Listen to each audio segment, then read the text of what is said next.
Hey there, this is Attorney Dan with Attorney Stephen Liu.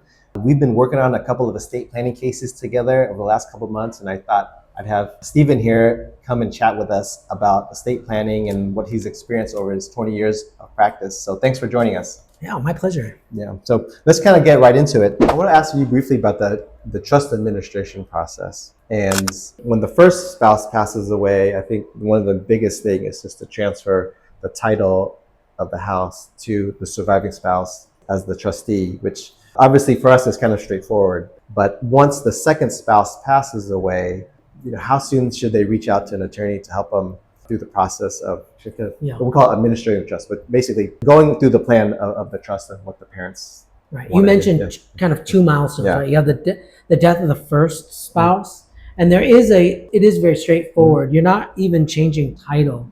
What you're doing is, instead of two co-trustees, you're saying, one has passed, so now I'm the only trustee, right? And so then you're basically taking one trustee's name off. And that way, if you were to sell it during that time, there's only one signatory, right? Otherwise, they're going, okay, well, where's your husband? You're like, well, he died. I'm selling it. So that just takes the name off, and then we have one signatory. So that's the kind of the minimal administration. But at the death of the second, what happens is, again, the surviving co-trustee, the original trustee, has passed, and then they need to look at the body of the trust to see who you pick, probably your adult child. And so there is that transfer of the trustee to that successor trustee, taking off the name of the second spouse. But also now there's most likely a distribution. So then we're going to go through some distribution, let's say it's to the two kids.